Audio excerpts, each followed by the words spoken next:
Om Sahana Bhavatu Sahanau Bhunaktu Sahaviryam Karavavahai Tejasvinavadhitamastu ma vidvishavahai. Om Shanti Shanti Shanti.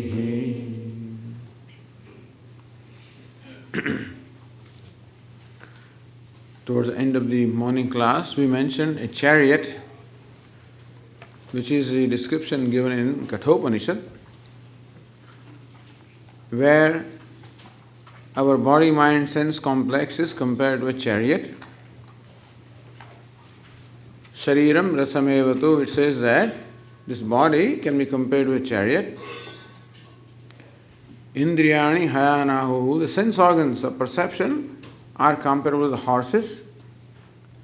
Buddhim dasaratham vidhi, the intellect is in place of the charioteer, the driver. Atmanam rathanam vidhi, and the self or the ego, the individual self, is the one who rides the chariot, the master of the chariot. But understand that it is not the master who makes the decision, it's the driver who makes the decision. Even when you are riding a taxi cab in a place like New York City, you are at the disposal of the driver wherever he takes you.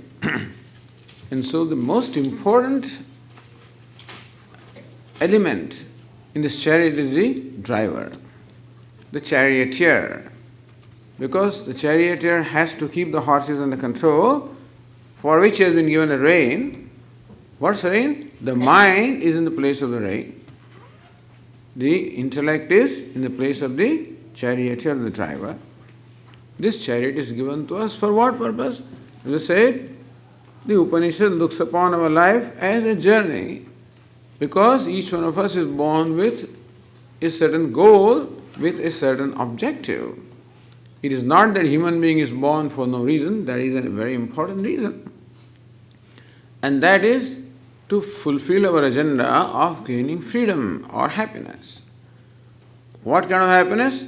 Unconditional happiness or unconditional freedom, which is called moksha in Vedanta. Meaning, whether we know it or not, moksha is already the goal with which we are born. Most people may not realize this, and therefore may think that some smaller things are the goals and they may pursue them.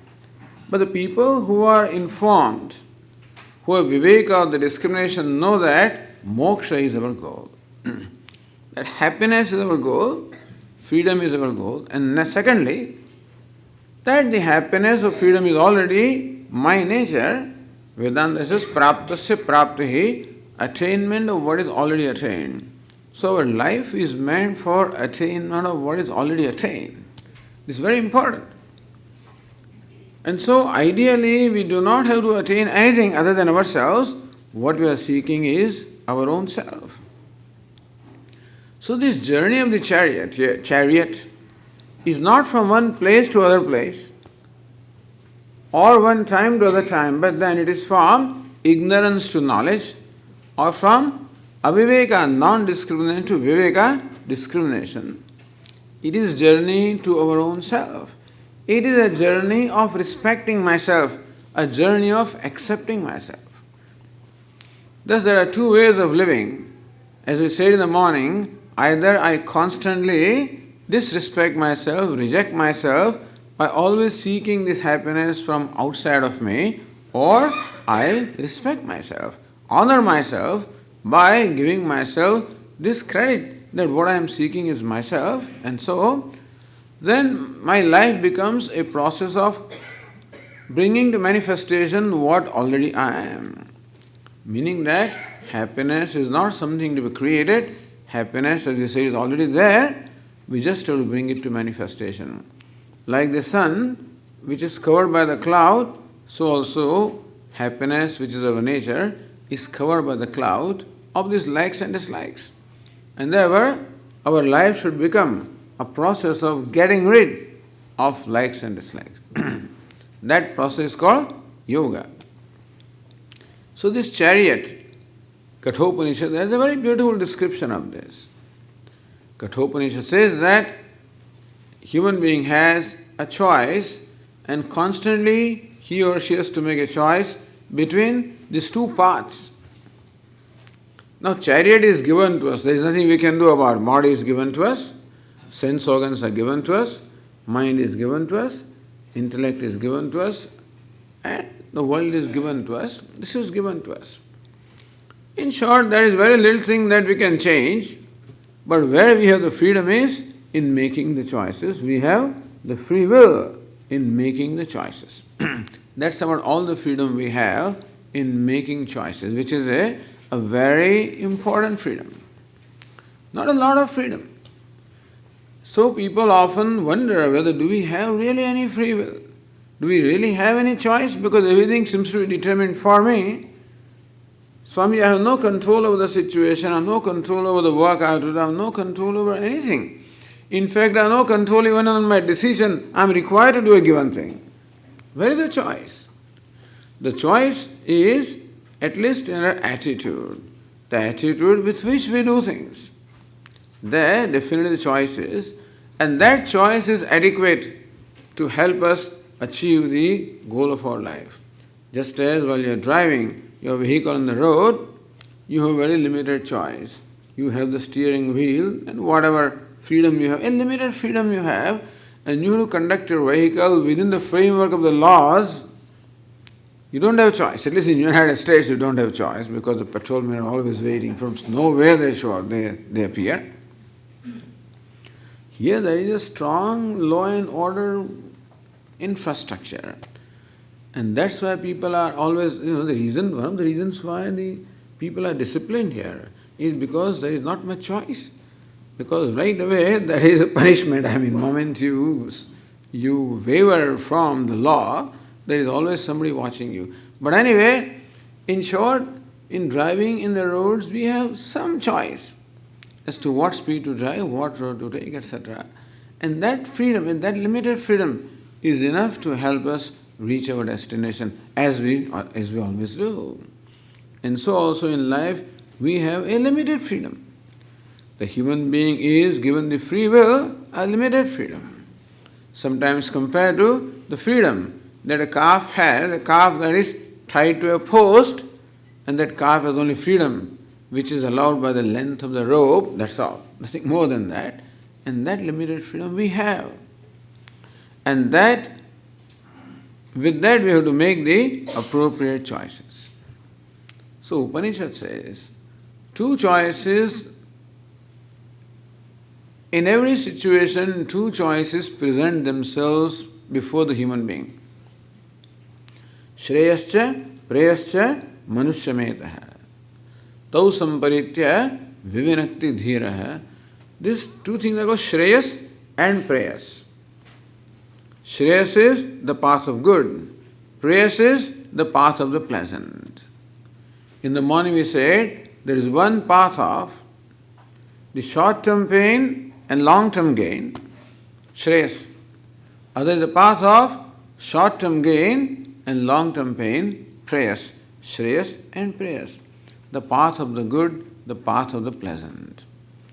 What is the path of the pleasant? Where I am controlled by my temptations, where I am controlled by my desires.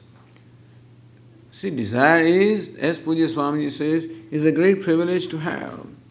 Only human being is privileged to have desire and ambition, which is also a gift.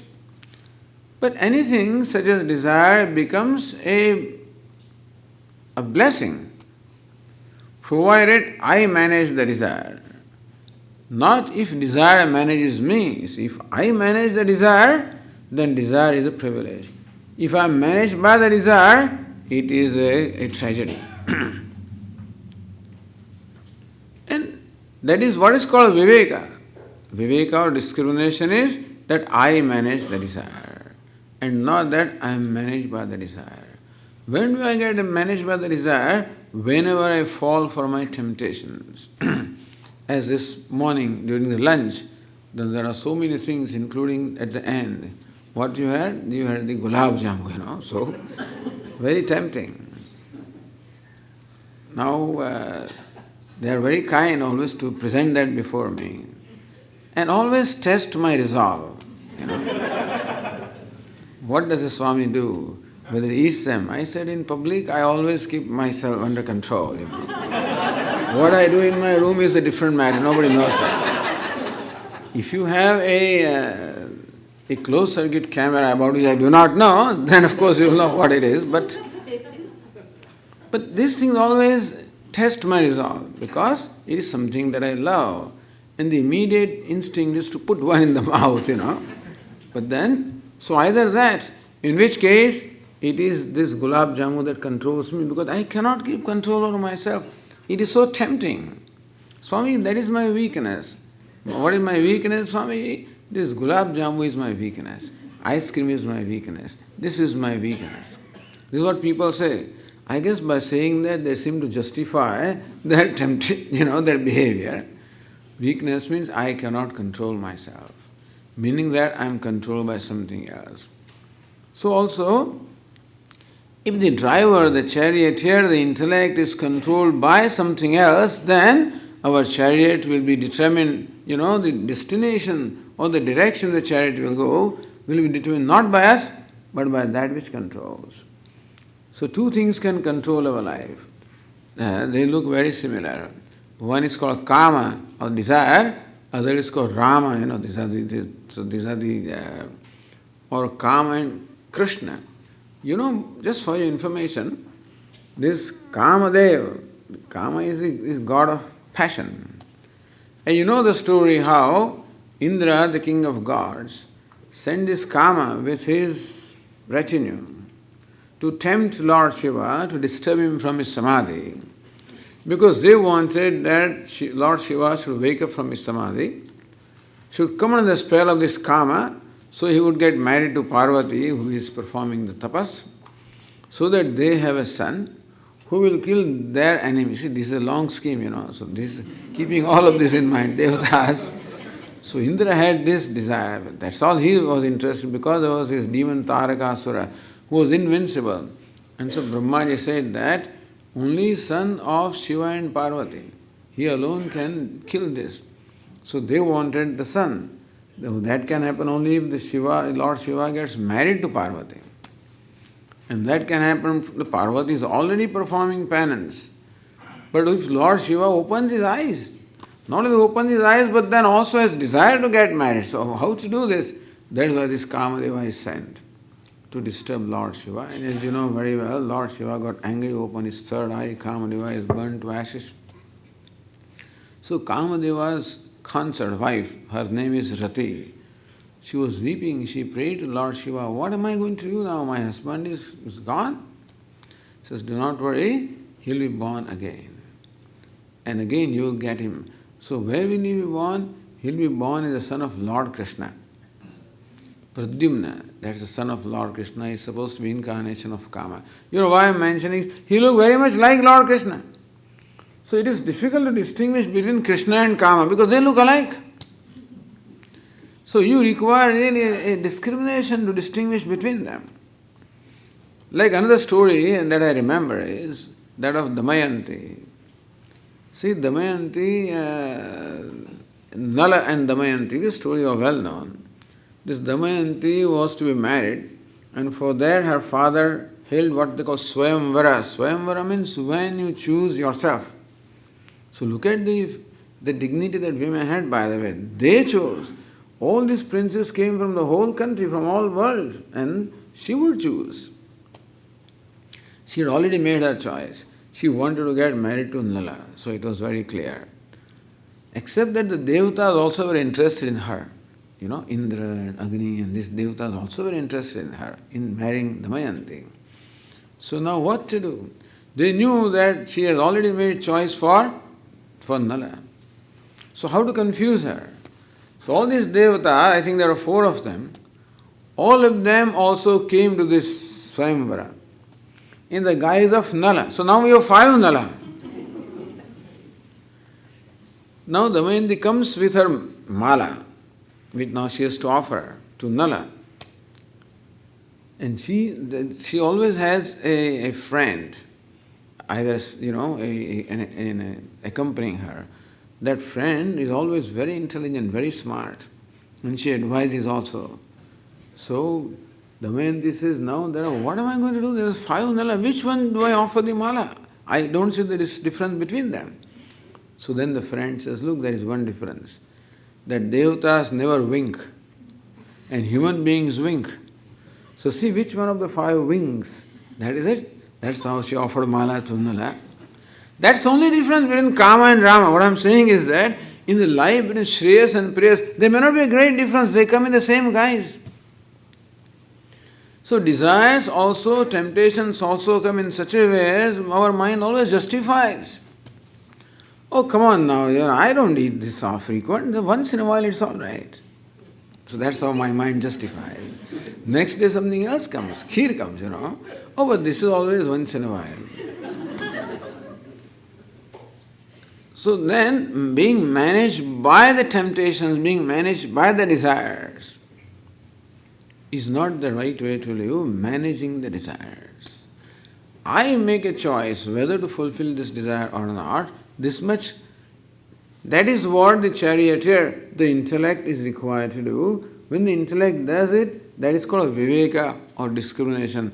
The intellect every moment has to discriminate between Shreyas, the path of good, Preyas, the path of pleasant. What is path of good? Path of good is to invoke the happiness from within one's own self, where it really is. What is path of Preyas or the path of the pleasant? You just fall for temptations of the objects of the world and chase them where in fact the happiness is not, which only make an appearance of happiness where real happiness is not. So whether we are chasing the mirage water or real water. So mirage water also looks very much like water. And that is the reason why poor animals are tempted. They run towards mirage water. Closer they try to run. Farther the mirage water seems to go, to such an extent that an animal such as deer ultimately gets exhausted and it dies also. And so this is how there is this kind of mirage water. There is something called Maya in our life. Maya which creates an appearance of something which is not really there. As I said in the morning, creating appearance of happiness, love, security, etc., where it is not there, because our own mind projects these things. And so charioteer, the intellect, which is given the freedom of choice. And when freedom of choice is there, of course, we have the responsibility to make the right choice. That much responsibility is given to human being. Our Swamiji says that Ishvara, having created the human embodiment, has done his job. Meaning the job of evolution is done. The further evolution is to be accomplished by human being, and for that we are given this faculty of choice, and it is our responsibility to make the right choice. Which means that I can either help myself or hurt myself. Both of these possibilities are there for the human being. Other living beings don't have that possibility because they don't have the freedom. So they don't have responsibility. So they cannot hurt themselves, nor can they help themselves.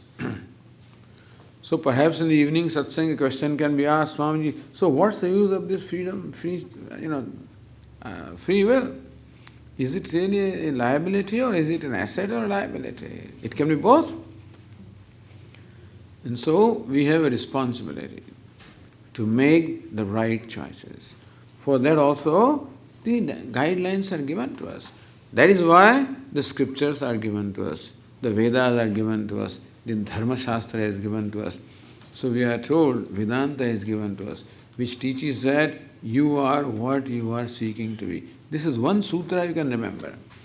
I am what I am seeking to be.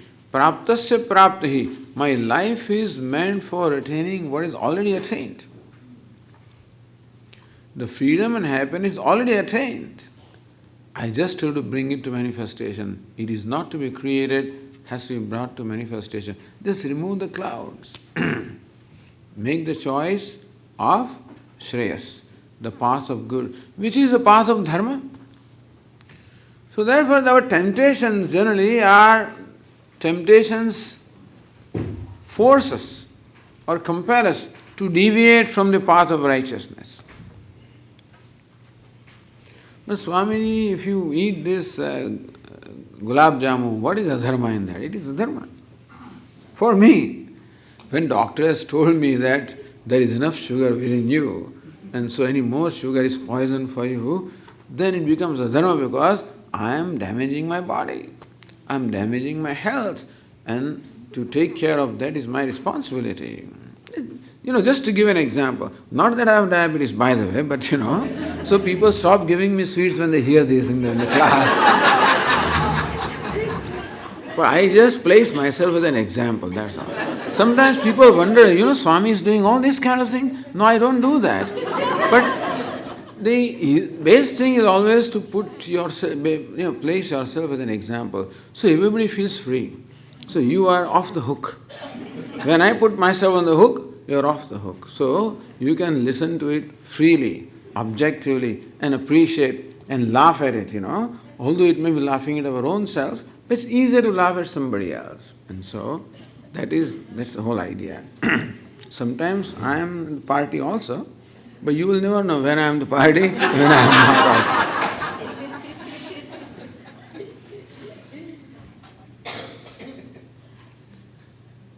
So Upanishad says, Yastu avijnanavan bhavati amanaskaha.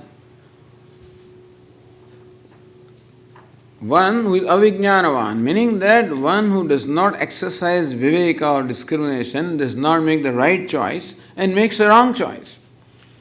Meaning one who permits oneself to be dictated by the temptations, one who permits oneself to be dictated by the desires. And these desires and temptations, if you allow them to dictate us, ultimately will drag us into all kinds of adharma, meaning that a time will come when we will have to compromise the right values. We will have to compromise our honesty. We will have to compromise values which otherwise we value. And therefore there is always a possibility that these demoniac tendencies such as, kama or the desire give rise to krodha or anger, and also give rise to lobha or greed. And so anger and greed are always waiting. If I submit myself to the force of desire, then anger and greed are nothing but the transformation of that same desire. Kamesha, krodesha, Lord Krishna says that what is kama now becomes krodha, what is desire becomes anger. And therefore I become vulnerable to further being controlled by anger and greed and all these kind of negative tendencies or these impulses. That's one kind of life. I know that nobody here has this kind of thing. This is just for information I'm telling you. But then I'm sure that none of the persons sitting here will have to worry about, that you are compromising dharma and therefore kama, krodha, etc. take. But then at the same time, each one of us is some measure of adharma, some measure of temptation, some measure of anger, some measure of greed. These things are there, nobody is totally free from them also. I'm sure that you're not controlled by these things, at the same time there are times when we do get control. So it is always good to know as to how we have, what is it that we have, where do we have to exercise control? Swami, how do you work with these desires? This morning we talked about it. And what does Vedanta say about, as I said, not controlling desires, but then understanding desires and then resolving them. Virajya vishayavratat dosha dushtya muhur muhu. When somebody is really tempting me, when somebody creates in me a desire to acquire it and enjoy it, when this temptation comes, for various reasons it can come. It can be temptation for food, that is a simple thing, temptation for other things in life. So when these temptations come, then Upanishad says or Vedanta says that dosha dushtya muhur muhu. You make your mind see the dosha, the disadvantages which are involved in fulfilling this desire. We have to make our mind take into account the disadvantages, dosha. Whenever the mind desires something, all it can see are the virtues involved in this. Mind generally has a one-sided view of things. So when it wants something, that's what it wants. And it thinks that's the best thing in the world. There can be nothing better than that. That's how the mind justifies. At that time, we have to deliberately make the mind see the other side also, because there are always two sides of a coin. Wherever the advantages are there, disadvantages are bound to be there. So we make our mind see what are the disadvantages or the defects involved in fulfilling a desire. How fulfilling a desire, whether will it make me free or will it make me bound? First question. There is nothing wrong in fulfilling a desire, but as a result of that, will I become free or will I become bound? This morning we said that any desire for sense gratification, any desire for ego gratification is going to make me bound and not make me free. Because this ego gratification or sense gratification is a bottomless pit. You can never satisfy it. More you try to satisfy it, more demanding it becomes, this desire for gratification. Our senses are seeking gratification, our emotions are seeking gratification, our ego is seeking gratification, and therefore all the time the desire for what is gratification is an assumption that something else will make me happy or satisfied.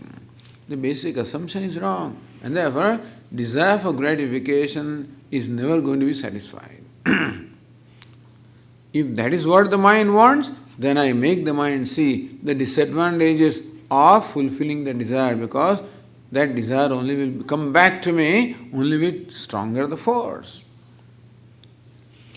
What it means, it requires on my part a discipline or a self-control to keep my temptations under check. But Swamiji, sometimes we reason with the mind, still the mind does not cooperate. Sometimes we reason with the mind, this is not good, see what happened last time, see, doesn't matter, I still want it, Like sometimes our teenage children, you tell them and reason with them and it just doesn't matter, I still want it. As I say, this friend of mine, when he was growing up, he had a younger sister, and this fellow used to beat her up, So his mother said, if you beat her, then there'll be thorns in your hand. So that's good. With that I'll beat her, So sometimes you cannot really reason with them. And so mind also sometimes is like that. Then what do? We have to then, we have to exercise self-control that. So far, then let there be boundaries. The way to overcome being controlled by karma is to have boundaries. I am not saying that do not fulfill any desire at all, because that may not be practical. At the same time, let there be boundaries that this far and no further. So one gulab jamun, no more. Even though 4 of them are placed before you, 1 and no more. I will watch TV this much and no more. I'll have a new car of this cost and no more. So the mind wants many things. Very often it because all the time we compare ourselves with others and somebody has it, so I also want to have it. Because I don't look any lower than and lesser than that person. What do you think of me? So I'm as good or better than somebody else. So I must show that. This strong need always to show myself as an accomplished person, as a great person is always there. And so therefore we are dragged into many things which we don't even need. Then things, they are all stocked in our house, but then it is for show. When the friends come, then we can display all these things and then feel proud. That's all ego gratification. So we ask, is it for what kind of gratification is it? Is it worthwhile doing that? Dosha drishtya muhurm. Again and again, the mind goes back again, because mind is a habitual faculty. And even if you reason with it once, second time again it will come up with that. Third time, fourth time, every time it makes demand, make the mind see with reasoning that this is the process of educating the mind, not suppressing the mind. Discipline is different thing and suppression is a different thing. Discipline is when you have value, When you value for self-control, then exercising self-control is called discipline. On the other hand, you do not do something out of helplessness, then there may be suppression. But if you value for self-control, exercising self-control when it comes to karma or desire, and that's how we can guide our chariot on the right path all the time, on the path of Shreyas, path of good, path of the invoking my own goodness, invoking the happiness which is my own nature. Then Upanishad says, Vijnana sarthayastu manah pragrahavan narah sodhvanah paramapnoti tad vishnoho paramam padam. When a sarthi or charioteer, meaning the buddhi, has vijnanam, has viveka, has this discernment, discrimination, manah pragrahavan naraha, and when this charioteer has the rein under his control, meaning the mind also cooperates with the intellect, which often is not the case. Swamiji, I understand things, but I cannot get around doing it because the mind is a habitual faculty or an impulsive faculty. We were talking about it last night as to how when we do something again and again, it becomes a habit of the mind. So it is possible that all this time, because of my wrong understanding of life, I have made decisions which are not right, which I did not know. Now that a new understanding has arisen, then I find mind does not cooperate. But then, mind, all these habits in the mind are created by me because of my wrong understanding. And so now, with right understanding, I have to slowly and slowly train the mind, like the horses of a chariot, how they need to be trained, and then alone they follow our instruction. So also the mind, sense organs are to be trained. Thus, a process of training the mind, training the sense organs, and bringing an alignment between the intellect understanding and our behavior. So, this process has to constantly go on. This is the Vedantic sadhana, is constantly I am observing my mind, constantly observe the various emotions, desires, impulses arising in my mind, and I do what is necessary to do to diffuse those impulses. So since we mentioned the chariot in the morning, I just wanted to elaborate on it a little bit. Just as a charioteer has to constantly make a choice when the path, and when you all the time come across these two paths, you have to make a choice because unfortunately both the paths are leading in opposite direction. Therefore, one is the path of viveka, other is path of aviveka. One is path of discrimination, other is path of non-discrimination. If you do not discriminate, automatically second path is taken. Meaning that if I am not alert and if I do not make the right choice, the wrong choice is made. There is no choice. As our Swamiji says, no choice in making choice. We have to make the choice in every circumstances. And that choice must be made in a responsible way. For that we must have the right understanding. So right understanding in intellect and also translating that understanding at the level of the mind, which actually conducts all our affairs. Intellect does not conduct the affairs, the mind conducts the affairs. Intellect functions through the mind. It is the mind that actually directs the sense organs, and that is how our interaction takes place. So however the intellect is, sometimes the top officers are scrupulous, they are honest, and so they give the right, proper direction to the subordinates. But these fellows may then may twist and those decisions and do things in their own way. And so also the mind can distort the understanding of intellect and not allow it to manifest in our behavior. So first thing is the right understanding in intellect. Second thing is the right behavior which is in keeping with the intellect. This is the most difficult job. Most difficult, this is a job that we have to do. This is the sadhana of Vedanta, of bringing the mind or the impulsive faculty or habitual faculty into alignment with intellect, with understanding, so that my life reflects my understanding. They say, what is it? Walk the talk. So talking is one thing and walking may be another thing. So walking the talk, then this constantly and process of alignment should go on. So this is about making choices in our life. And every time I show viveka or discrimination, you know what I am doing? I am respecting myself. I am accepting myself. So path of viveka is the path of self-acceptance. Path of aviveka is the path of self-rejection. Now how can I expect to be happy when I reject myself?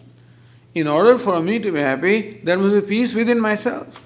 And peace can be there provided there is self-acceptance. If my life is based on self-rejection, I can never expect to enjoy peace or happiness. I can have all kinds of prosperity, but not necessarily happiness. And so, Swamiji, I know I have met these very, very wealthy people and nobody is happy. Why do you say that? Oh, because they are all worried, what will happen to my wealth? As Shankaracharya says, Putradapi dhanabhajam bhiti.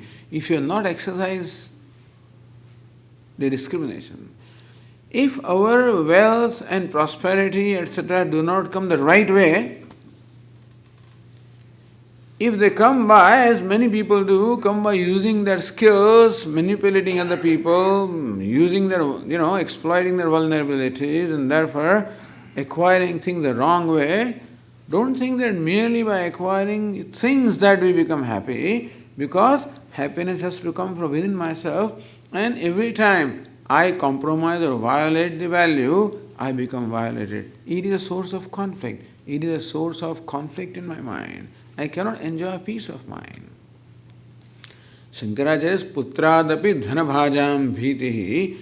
The wealthy persons have fear even from their own son. Why is it mentioned, Because in Vedic culture, son is supposed to be the dearest to the father.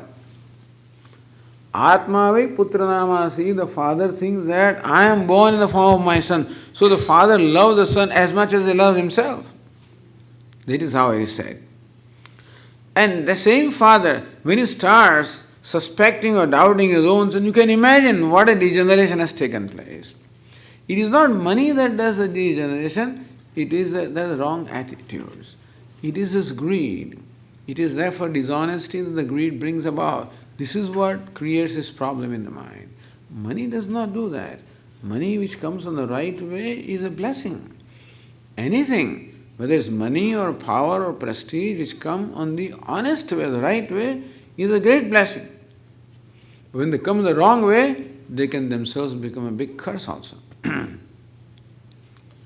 therefore, it is the great importance of making the right choices, not falling for the temptations, not taking the shortcuts, not just avoiding righteous pain. Avoid pain, but then what you call righteous, meaning that for following the righteous way of life, sometimes there is pain, not avoiding that, confronting that. Because short-term pain, long-term gain. So, in this way we keep conducting ourselves. And it is not that these choices are required to be done only under big every minute the choice has to be done. Whether dharma or adharma. Path of, good or the path of pleasant. When we come to dharma and adharma, then we talked about it in this morning as to how we perform our roles in keeping with the script, in keeping with dharma. But Swami, what is this dharma? What is the righteousness? How do I know what is right in a given condition? How do I make choice? You say that you have to make choice in every condition. What's the criteria of making choice? I'm talking to somebody. What choices do you make? Talking on the phone, what choices do you make? Talking to my spouse, what choices do you make? And performing my duties in my place of work, what choices do you make? Everywhere choices are to be made. What kind of attitude I entertain, this is where I have the freedom. And the rule of this attitude is very clear to us. Comes from Mahabharata, where sage Vedavyasa has said that, look, I am telling you the essence. The Mahabharata is a composition of 100,000 couplets, the longest poem. And Vedavyasa is said to have said in this verse, let me tell you the essence of everything. What is it? Paropakara punyaya papaya parapidanam. Paropakara punyaya. Paropakara, helping others, is what brings about punya. Papaya parapidanam. On the other hand, hurting others, there is no greater papa than hurting others, no greater punya than helping others. So what is punya karma? What is the righteous action? Any small little action also that is performed in the spirit of paropakara or helping others. So scriptures teach us paropakara. If it becomes difficult to know what is my duty in a given situation, then ask this question: whether decision I am about to make, is it paropakara or parapidanam? Is it going to help somebody or hurt somebody? That I perform an action in the spirit of helping somebody. So what help is there? I mean, in normal, ordinary activities, I am cooking. What is the help? Where is paropakara involved in cooking, in cleaning, in washing dishes, in doing vacuum, in doing my accounting work, all these little things, where is paropakara? Everywhere also you can have this attitude that may this action that I am going to perform, may it help other people. Whoever is the beneficiary of my action, may they be helped, may they be blessed. So I am cooking food in the kitchen, maybe 300 people are going to eat. Then this is attitude, that may the people who eat this food, may they be blessed. With this attitude, do every work. Vacuum cleaning, people who will walk on this carpet, may they have the comfort, so that I don't leave any dust, anything, Otherwise, doing in the temple and doing at home is always different, At home you make sure that every little speck of dust is removed. In the temple you just, finish it off. Or you, perhaps, all the dust and dirt is slid under the table, under the cupboard or something like that. No. So, whatever the best I can do under any condition is what I am committed to do. No shortcuts. Otherwise, what the cooks do, I mean, they have the dal also, then add a lot of water and then add some spices and then looks like dal, but then there is not, So a lot of things you can do under every condition. There are choices always available whether to work honestly or not, whether to be sincere or dedicated to a given task or not. I can perform any simple task with great dedication. Even writing a letter also you can do such that at least the person who will read it will be able to read, Not write in such a manner that the fellow doesn't know what this is. Write it, take your time. But Swamiji takes a lot of time. Take time and make it, clean and clear, so that other person knows who the letter has come from. So whatever you do has a signature. Then there is dedication, there is sincerity, there is an application. In everything that you do, automatically you become dedicated to Ishvara. Because as Vedanta teaches us, what everything is manifestation of Ishvara. So whenever you do anything for anybody, it is really nothing but serving Ishvara.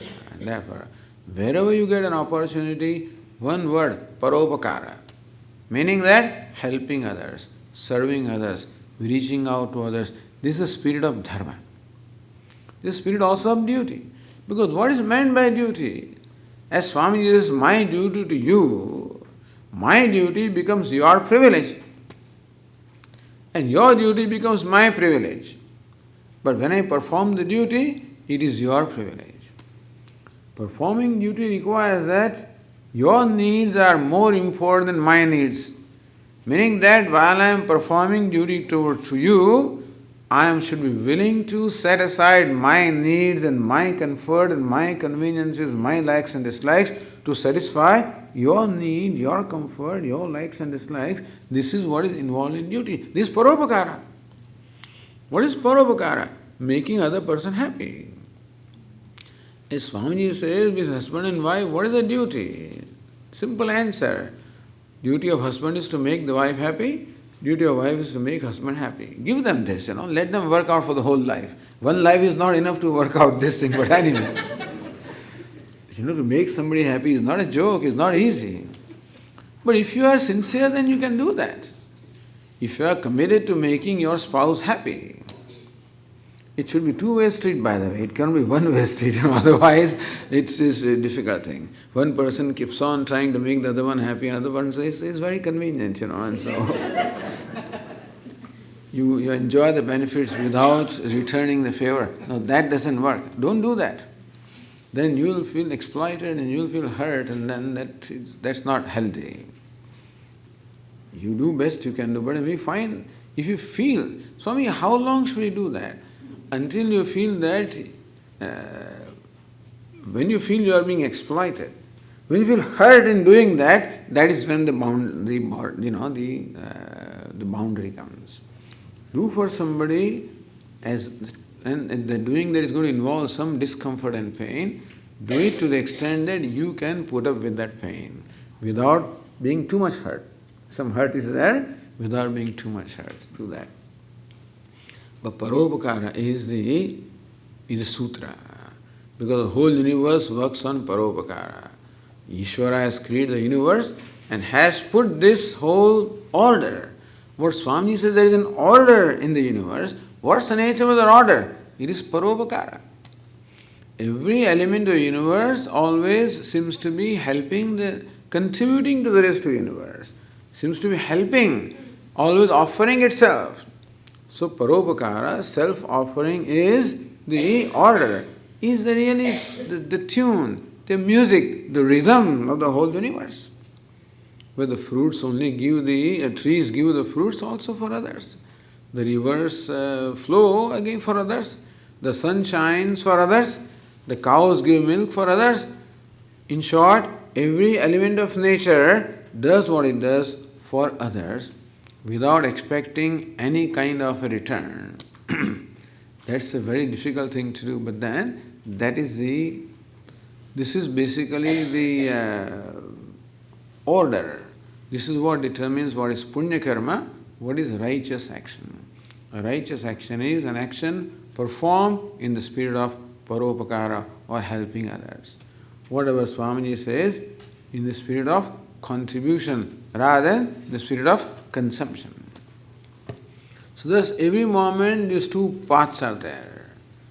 We used other words last night, either be a giver or a grabber. And so in every situation this choice is there. Giving is the path of Shreyas, path of good. Grabbing is the path of prayers, the path of pleasant, where there is short-term gain, long-term pain. In giving, short-term pain, long-term gain. So either giving or grabbing in every situation. So, if you observe your mind, then you will discover how the mind stealthily fulfills always its agenda. Mind always an agenda. And very often we do not even know what agenda mind has, but mind always fulfills its agenda.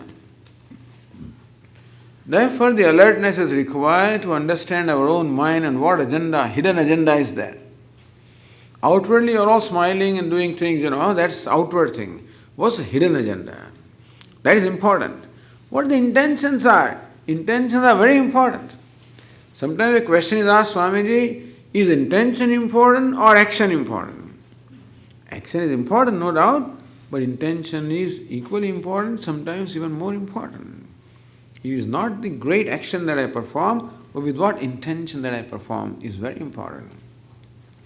It is intention whether it is what helps me or hurts me. And therefore, whether the intention is one of grabbing or giving, this is important. And in anything done, even a small little action, just saying a word to somebody, offering a smile to somebody, looking at somebody with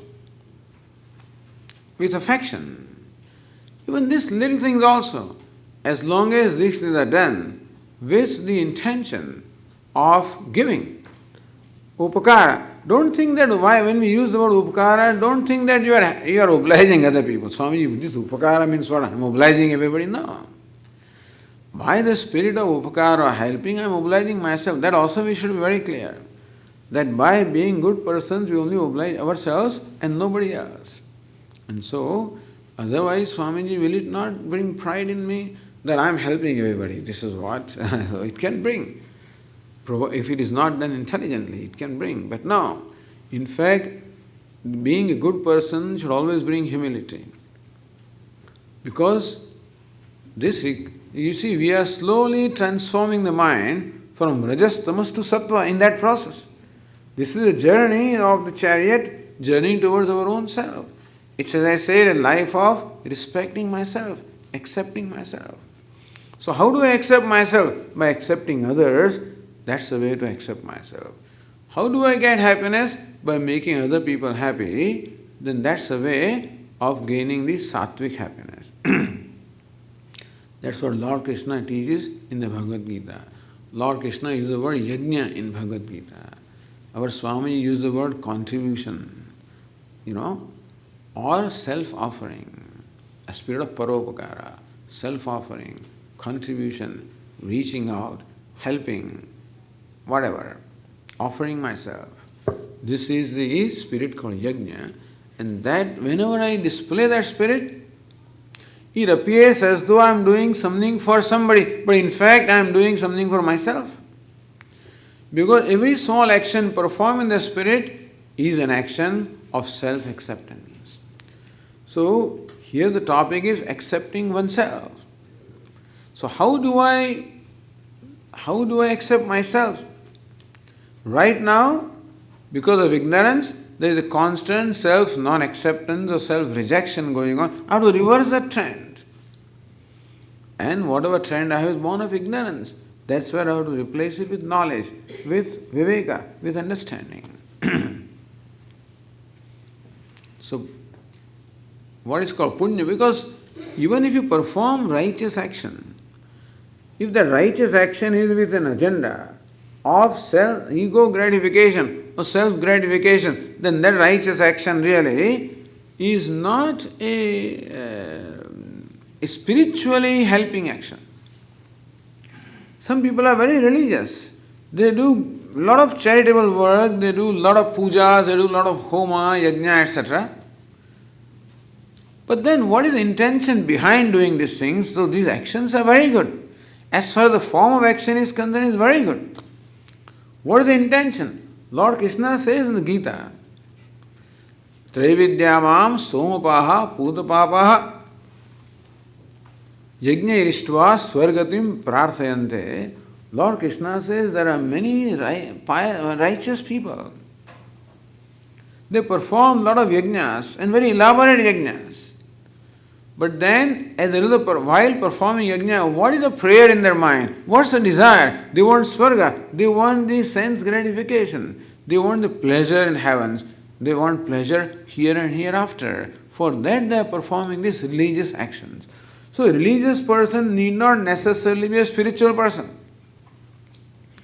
If religious activity also is carried out ultimately to satisfy my ego or satisfy my desire for sense gratification, then it is not a spiritual action. Whereas you may not perform a religious action such as homa or puja, it's good to do that.